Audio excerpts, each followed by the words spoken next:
جو حسینی مشن پر چلنے والا ہوگا وہ یزیدی اور طاغوتی فکر کو پس پشت ڈالتے ہوئے اللہ کے نظام کی حکمرانی کی بات کرے گا۔ وہ اپنے جسم پر حسینیت کو نافذ کرے گا، اپنے گھر میں حسینیت کو نافذ کرے گا اور اپنے معاشرے میں حسینیت کا پرچار کرے گا۔ لیکن سوال تو یہ ہے کہ حسینیت کیا ہے؟ حسینیت کس چیز کو کہتے ہیں؟ حق کی راہ میں باطل کے خلاف ڈٹ جانا حسینیت ہے۔ شیطانی کاوشوں کے مقابل رحمانی طاقت سے اپنی زندگی کو مزین کرنا حسینیت ہے۔ نماز قضا کرنے کے برخلاف ادا کرنے کو ترجیح دینا حسینیت ہے۔ مال کی محبت کو ٹھکرا کر زکوٰۃ ادا کرنا، غریبوں کی مشکل کشائی کرنا حسینیت ہے۔ جب جھوٹ بولا جا رہا ہو تو صداقت کا علم بلند کرنا حسینیت ہے۔ جب بے حیائی عام ہو تو اس وقت حیا کی چادر اوڑھ لینا حسینیت ہے۔ جب فحاشی کا پرچار ہو رہا ہو اور بے پردگی عام ہو تو اپنے گھروں میں پردے کا حفاظت والا نظام نافذ کرنا حسینیت ہے۔ اور جب قرآن سے دوری ہو تو قرآن کی تلاوت کرنا اور اس پر عمل کرنا حسینیت ہے۔ جب اللہ کے حرام کردہ کو اختیار کیا جائے، یعنی سود کو اختیار کیا جائے، اس کو معاشی نظام بنایا جائے جیسا کہ آج رائج ہے، تو اس کے مقابل حرمت ربا کو نافذ کرتے ہوئے اس سے بچ جانا حسینیت ہے۔ تو اندازہ کیجئے ہمارے ملک میں تو سودی نظام نافذ ہے اور آئین پاکستان کے مطابق اسٹیٹ اس کو ختم کرے گا۔ اور مزید جان لیجئے کہ اس وقت ملک کا جو بجٹ ہے وہ کیا ہے؟ 18,771 ارب روپے ملک کا بجٹ ہے، اور اس میں سے جانتے ہیں کتنے ارب ہمیں سود کے اوپر جو قرض لیا ہے اس قرض پر سود کی ادائیگی میں دینا ہے؟ اس 18,771 ارب روپے میں سے 8,000 ارب روپے سود کی ادائیگی جو ہے قرضوں پر اس کے لیے دینا مختص کیا گیا ہے۔ قوم پر کتنا بڑا بار ہے، لیکن اس کے لیے کوئی مضبوط پالیسی نہیں ہے، منصوبہ بندی نہیں ہے، اور پھر حکمران نعرے لگائیں کہ حسینیت کو عام کرنا ہے، وہ کہیں کہ ہم یزیدی طاقتوں کے خلاف لڑ رہے ہیں، تو دراصل وہ یزیدی آلہ کار بنے ہوئے ہیں، یزیدی طاقتوں کے، طاغوتی قوتوں کے، دجالی اثرات کے وہ آلہ کار بنے ہوئے ہیں۔ تو میرے پیارے ساتھی اور دوستو، پیغام کربلا یہ ہے کہ ہر دور میں، ہر لحظہ، ہر آن اور ہر عمل میں حسینی فکر کو اپنے پیش نظر رکھنا ہے، اور جو امام حسین کا ماننے والا ہوگا وہ ان کے طریقے پر عمل کرنے والا ہوگا۔ ہم کہیں نعرہ حیدری لگائیں، اچھی بات ہے، ہم حضرت امام حسین کی عظمت کے ترانے وہ پڑھیں، اچھی بات ہے، لیکن نمازیں ہم قضا کر رہے ہوں، ہم جھوٹ بول رہے ہوں، صبر کے بجائے بے صبری کا مظاہرہ کر رہے ہوں، حسد ہمارے اندر بھرا ہوا ہو، بغض و کینے سے ہم اپنے آپ کو ملوث کر چکے ہوں، کاموں میں ریاکاری کا عنصر ہمارے شامل ہو، اپنے کاموں میں کرپشن جو ہے وہ شامل حال ہو، اسی طریقے سے تکبر کے پتلے ہم بنے ہوئے ہوں، اللہ کی رحمت سے مایوسی ہمارے دلوں میں ہو، مسلمانوں پر ظلم ہو تو ہم خاموش تماشائی بنے ہوئے ہوں، اور جب اللہ تعالیٰ کی رضا کے لیے اپنا مال خرچ کرنا ہو، اپنی جان لگانی ہو تو ہم پیچھے ہو جاتے ہوں، اور پھر کہیں کہ ہم امام علی مقام سے بڑی محبت کرنے والے ہیں، حرام ہمارے مالوں میں شامل ہو لیکن ہم امام سے محبت کرنے والے ہیں، تو بتائیے کیا یہ محبت کامل ہوگی؟ بولیے، نہیں ہوگی۔ اسی وقت کامل ہوگی کہ جب ہم تمام اوامر کے مطابق عمل کریں فرض واجب اور سنت مؤکدہ کو کبھی ترک نہ کریں اور حرام و مکروہ تحریمی اور اساءت کا ارتکاب نہ کریں، تب جا کر ہم محبت میں کاملیت کی طرف آئیں گے، تب جا کر ہم حسینی کردار کے علمبردار بنیں گے، تب ہم حسینی قافلے کے ایک راہ گزر پر چلنے والے ہوں گے، اور تب جا کر امام حسین رضی اللہ عنہ کے اسوہ کو ہم تازہ کر سکیں گے۔ میرے ساتھیوں، دوستوں، نوجوانوں، امام علی مقام کی جو پوری جد و جہد ہے وہ باطل حکمرانی کے خلاف حق کا علم بلند کرنے کے لیے ہے، اسلام کا پرچم بلند کرنے کے لیے ہے، اور نظام مصطفیٰ نافذ کرنے کے لیے ہے۔ کیا آپ نے نافذ کرنا چاہا؟ اپنے نانا جناب محمد مصطفیٰ صلی اللہ علیہ وسلم کا نظام وہ نافذ کرنا آپ نے چاہا ہے؟ کیا ہم حضور کے اخلاق کریمانہ کے مطابق اپنے اخلاق کو سنوارتے ہیں؟ تو یہ سوالات یقیناً اہم ہیں۔ چلیں آپ سے ایک اور سوال کر لیتا ہوں۔ ماشاءاللہ یہاں پر صاحبان علم و دانش بیٹھے ہیں، مجھے بتائیے، ذرا چشم تصور سے غور کیجئے کہ ہم کئی صدیوں پہلے، تقریباً 1400 سال پہلے امام علی مقام کے زمانے میں ہوتے تو ہم ہزاروں کوفیوں کی طرح تماشائی ہوتے یا امام کی فوج میں شامل ہوتے؟ ہم تماشائی ہی ہوتے یا امام کے ساتھ ہوتے؟ تو ایک بڑی تعداد وہ تماشائیوں کی ہوتی، جیسا کہ آج ہے، جب نظام کفر کا ہو اور ہم اس پر آزادانہ طور پر راضی ہوں، جب نظام یزیدیت کا ہو، حکومتیں، طاقتیں یزیدیت کے نرغے میں ہوں، تو افسوس آج حسین ابن علی کوئی نظر نہیں آتا ہے، آج مسلم بن عقیل جیسے کردار کا حامل نظر نہیں آتا ہے۔ تو وجہ یہ ہے کہ ہم چاہتے تو ہیں کہ حسینیت عام ہو، لیکن کیا ہم نے اپنے گھر میں اس کو نافذ کیا ہے؟ کیا ہم نے اس کے لیے عملی کوشش کے طور پر اپنے مدرسوں میں اس کو نافذ کیا ہے؟ اپنے اسکولز، کالجز، یونیورسٹیز میں اس کو نافذ کیا ہے؟ اپنے معاشرے میں اس کے لیے حسینیت پھیلانے کے لیے کوئی کردار پیش کیا ہے یا نہیں؟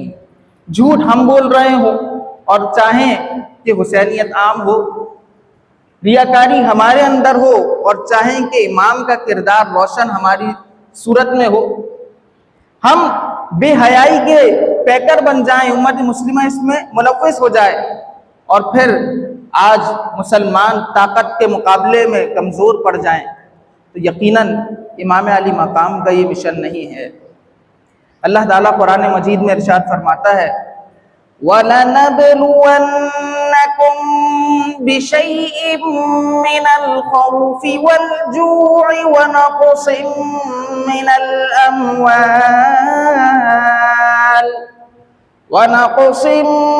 الْأَمْوَالِ وَالْأَنفُسِ وَالثَّمَرَاتِ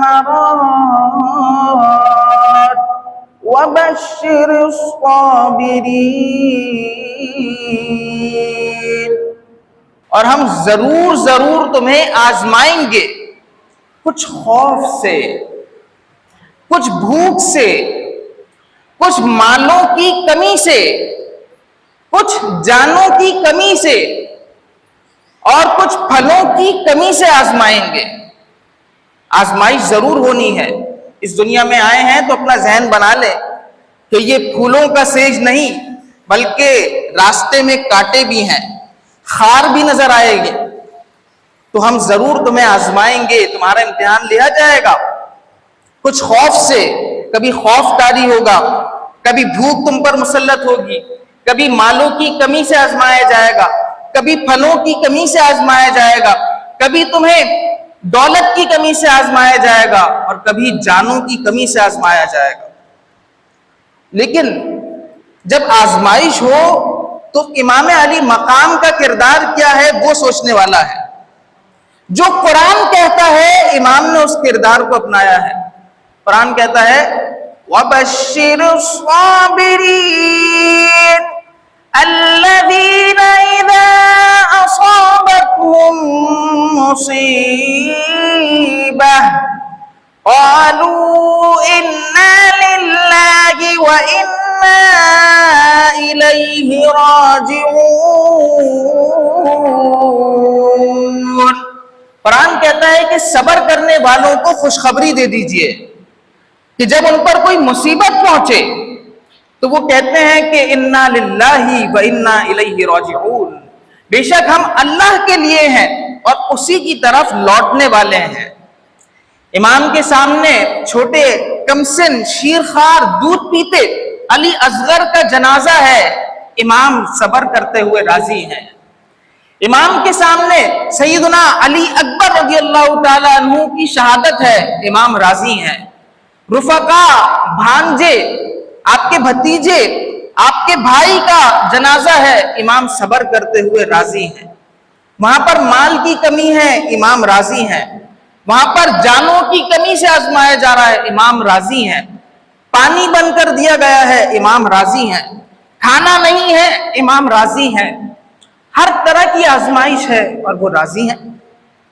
تو پتہ چلا کہ باطل کے مقابلے میں ڈٹ جانا اور صبر اور رضا اور استقامت کا پہاڑ بن جانا یہ حسینیت ہے کہ جب کوئی آزمائش ہو، جب کوئی مصیبت پہنچے تو انسان کہے کہ انا للہ و انا الیہ راجعون، بے شک ہم اللہ ہی کے لیے ہیں. جب ہم اللہ کے لیے ہیں تو یہاں پر ایک چیز آتی ہے جس کو کہا جاتا ہے سبمیشن ٹورڈز گاڈ. اللہ کے آگے، اس کے حکم کے آگے اپنا سر جھکا دینا. کس کے آگے سر جھکانا ہے؟ اللہ کے حکم کے آگے. خانہ کعبہ کے آگے ہمارا سر جھکتا ہے تو خانہ کعبہ کے آگے جھکتا ہے، جو کہ بیت اسود ہے. خانہ کعبہ کیا ہے؟ اسود کہتے ہیں سیاہ رنگ کو، اور اس پر سیاہ غلاف چڑھا ہوا ہے، تو بیت اسود ہے. یہ ہمارا قبلہ ہے، یہی ہونا چاہیے. بیت اسود ہی قبلہ ہونا چاہیے جو کہ بیت اللہ ہے. اور ابیض کہتے ہیں سفید کو. سفید کو کیا کہتے ہیں عربی میں؟ ابیض. یہ انڈا سفید ہوتا ہے، اس کو بیضہ کہتے ہیں عربی میں. تو ہمارا قبلہ بیت اسود ہے. سیاہ رنگ جو مبارک خانہ کعبہ پر ہے وہ ہمارا قبلہ ہے. بیت ابیض ہمارا قبلہ نہیں ہے. وائٹ ہاؤس ہمارا قبلہ نہیں ہے. لوگوں نے بیت اسود کو ظاہری قبلہ بنا لیا، لیکن باطنی طور پر جو وائٹ ہاؤس کہے، بیت ابیض کہے، وہی ان کی پالیسیز ہوں، وہی ان کی چاہت ہو، وہی ان کی مرضی بن جائے. جو فیشن وہاں سے آئے اس کو ہم اپنانا شروع کر جائیں. وہاں سے جو صدا بلند ہو، چاہے فحاشی کی ہو، چاہے لبرلزم کی ہو، چاہے سیکولرزم کی ہو، چاہے ہیڈونزم کی ہو، چاہے مٹیریلزم کی ہو، ہم اس کو اندھا دھن اس کی تقلید کرنا شروع ہو جاتے ہیں. تو ہمیں بیت ابیض یعنی وائٹ ہاؤس کو چھوڑ کر بیت اسود یعنی خانہ کعبہ کو اپنا قبلہ بنانا ہوگا. نہ صرف اپنے نظریاتی اعتبار سے بلکہ عملی طور پر بھی اسی کی طرف رجوع کرنا ہوگا. جو روشنی خانہ کعبہ سے پھیلی ہے کہ جب حضور علیہ السلام نے وہاں پر بتوں کو گرا دیا اور بلال حبشی رضی اللہ تعالیٰ عنہ نے خانہ کعبہ پر چڑھ کر اذان دے دی تو دنیا میں امن نافذ ہو گیا. آج بھی امن چاہتے ہیں تو وہ اسی طور پر آئے گا کہ جب اسلامی نظام ہو، اسلام غالب ہو، اسلام ہماری شخصیتوں میں شامل ہو، اسلام سے محبت ہمارے گھروں میں شامل ہو، ہماری پبلک گیدرنگز اسلامی اصولوں کے مطابق ہو، بے پردگی اس میں نہ ہو، اس میں میوزک کا رواج نہ ہو. مجھے بتائیے، ابھی گزشتہ ماہ ہم نے بنیان مرصوص کی 1 سالہ جو تاریخ گزری اس پر خوشی کا اظہار کیا ہے یا نہیں کیا؟ بولیے. بنیان مرصوص پر خوشی کا اظہار کیا ہے؟ یقیناً کیا ہے. لیکن یہ لفظ قرآن سے لیا گیا. جو لفظ قرآن سے لیا اس کی یاد میں پروگرامز منعقد کیے گئے اور ڈانس کیا گیا. اس کے اندر ایسے اجتماعات میں، گیدرنگز میں ڈانس کیا گیا، میوزک لگائے گئے کہ بھئی بنیان مرصوص میں کامیابی حاصل ہوئی ہے. تو کیا یہ آئین پاکستان کے مطابق کہ جس کا مطلب یہ ہے کہ کہ جو نظام ہے، جو آئین ہے، وہ اسلام کے اصولوں کے مطابق بنے گا، اور وہیں پر بنیان مرصوص کی کامیابی پر میوزک چل رہے ہوں، ڈانس ہو رہا ہو، تو اندازہ کیجئے ہم کس سمت میں جا رہے ہیں۔ اسی طرح غور کیجئے کہ ہم نے صرف لفظ قرآن سے لے لیا بنیان مرصوص، تو اللہ تعالیٰ نے ہمیں کتنی بڑی کامیابی عطا فرما دی۔ اگر پوری زندگی اور تمام پالیسیز قرآن کے مطابق بنا لے تو پھر اللہ تعالیٰ کس قدر فضل فرمائے گا، پھر کس قدر رحم فرمائے گا، اور کس طرح امت غالب نہ آئے گی۔ تو سوچنے کا مقام ہے، اور غور طلب بات یہ ہے کہ عزیزان گرامی، ہم قرآن کی طرف پھر رجوع کریں، پھر سے احادیث کی طرف رجوع کریں، پھر سے محبت اہل بیت اور حب صحابہ کی طرف رجوع کریں۔ یہی حسینیت ہے، اور جو اس راہ میں رکاوٹ بنے، جو اس نظام کے مقابل رکاوٹ بنے، وہ یزیدیت ہے۔ عزیزان ذی وقار، اللہ رب العزت نے دین کو مکمل فرما دیا، اور ہم سب کو ارشاد فرمایا کہ الیوم اکملت لکم دینکم، آج کے دن میں نے تمہارے لیے تمہارا دین مکمل کر دیا۔ دین کیا کر دیا؟ لگ رہا ہے کہ سو رہے ہیں۔ آپ کا روزہ یقیناً ہے، بہت سو کا روزہ ہے، اچھی بات ہے، لیکن تھوڑا سا میرا ساتھ دیجیے۔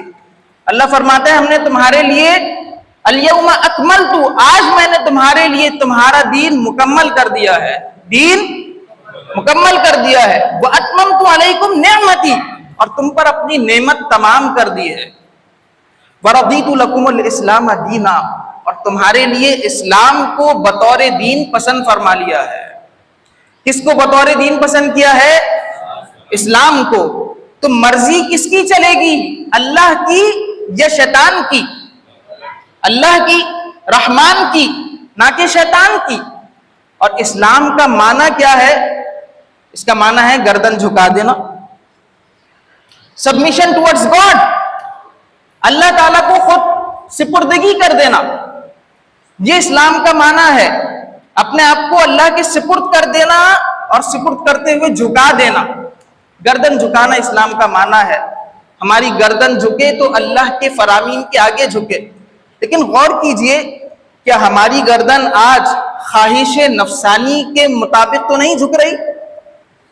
ایک طرف ورڈ آف گاڈ ہو، اللہ کا حکم ہو، اور ایک طرف ورڈ آف سیلف ہو، سیلف ڈیزائر ہو، تو ہم اللہ کے فرمان کو فوقیت دیتے ہیں یا سیلف ڈیزائر کو، ذاتی خواہش کو ترجیح دیتے ہیں؟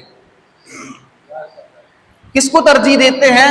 یہی حسینی فکر ہمیں بتائے گی۔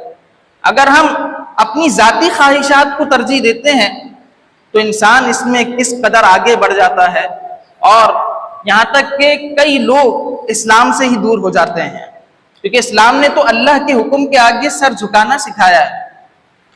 اور 4 نظریے ایسے ہیں کہ جو ہمیں حسینی فکر سے ہٹا رہے ہیں، ہماری زندگی کو، ہمارے تعلیمی نظام کو، ہمارے معاشی نظام کو، ہماری فسکل پالیسیز کو، ہماری مانیٹری پالیسیز کو، ہمارے پولیٹیکل سسٹم کو، ہمارے سوشل سسٹم کو حسینی فکر سے ہٹا رہے ہیں۔ وہ 4 نظام کیا ہیں؟ آئیے ذرا غور کیجئے اور اس کی روشنی میں ایویلیویشن اور محاسبہ کیجئے۔ ایک نظام ہے مٹیریلزم، مادیت پرستی۔ امام علی مقام کے سامنے جب یزید کی طرف سے آفر تھی کہ آپ بیعت کو قبول کر لیں، تو اس کے نتیجے میں آپ کو کیا کچھ نہ ملتا۔ امام بیعت کر لیتے تو یزید آپ پر خزانے کھول دیتا، آپ کو کسی جگہ کی گورنری دے دیتا، آپ کو کہیں کی وزارت دے دیتا، کہیں پر آپ کی حکمرانی کو جو ہے وہ تسلیم کر لیا جاتا، امام کو جو ہے وہ دولت کے انبار آپ کے قدموں میں لگا دیے جاتے۔ لیکن امام کے اندر مادیت پرستی نہیں تھی۔ آپ کہیں گے مادیت پرستی کیا ہے؟ یہ مٹیریلزم کیا ہے؟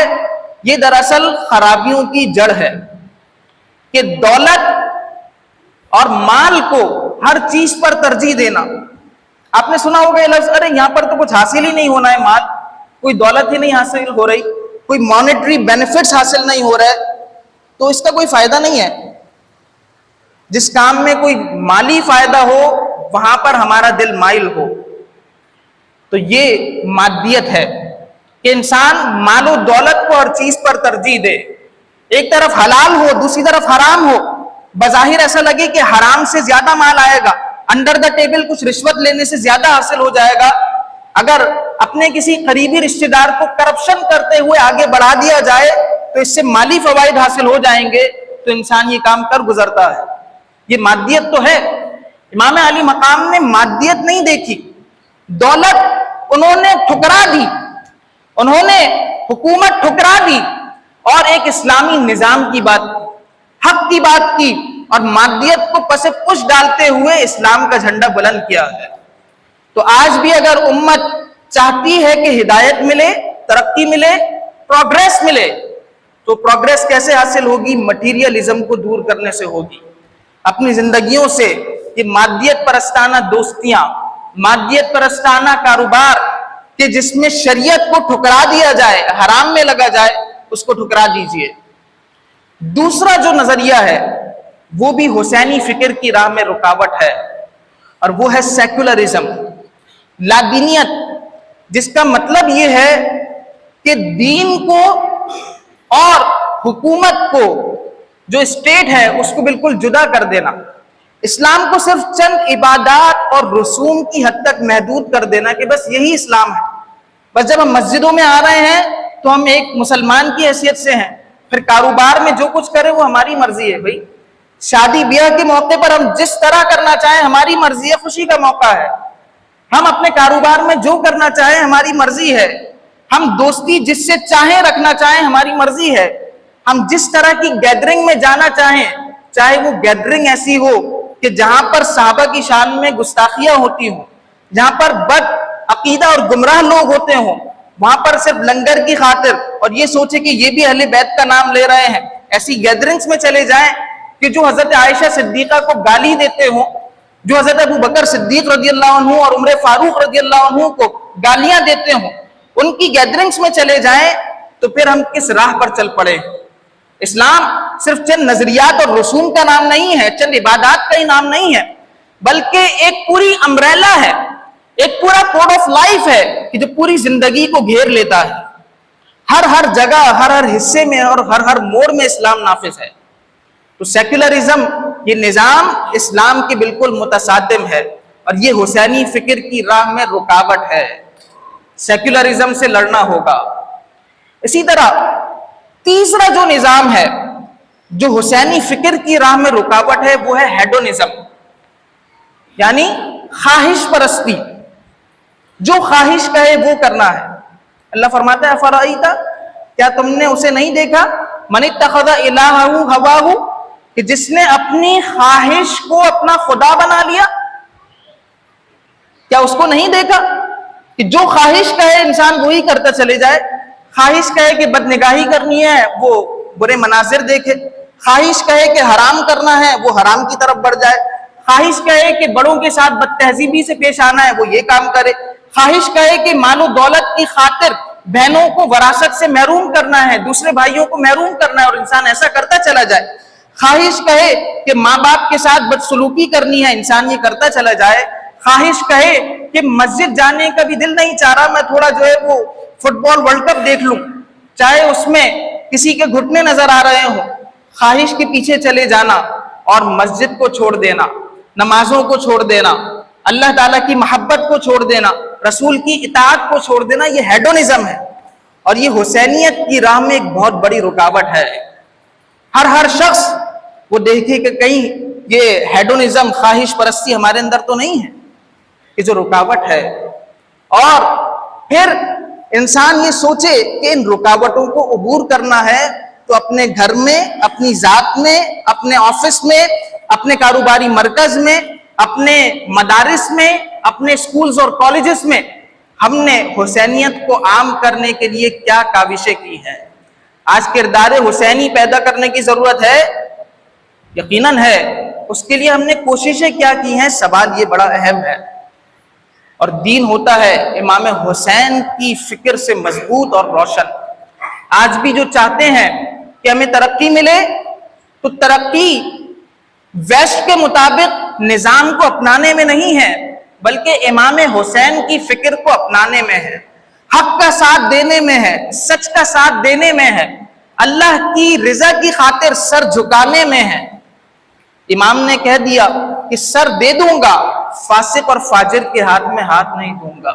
اور حسینیت یہ ہے کہ انسان صبر و رضا کی چادر اوڑھ لے۔ جو انہوں نے کیا ہے کہ کون سی بستی بسا دی انہوں نے، اپنا سودا بیچ کر بازار سونا کر گئے، کون سی بستی بسائی اے تاجران اہل بیت۔ حق اگر پوچھو تو یہ اعزاز ہی کچھ کم نہیں، دل برے خاتون جنت جان حیدر ہیں حسین، اور ایک مجسم نعرہ اللہ اکبر ہیں حسین۔ سبتے کیوں نہ ہو کہ سبتے شہ تسنیم و کوثر ہیں حسین، انہی کی فکر کے مطابق زندگی گزاریں، یہی حقیقی محبت ہے۔ اللہ تعالیٰ توفیق عمل عنایت فرمائے۔ وما علیہ الا البلاغ المبین۔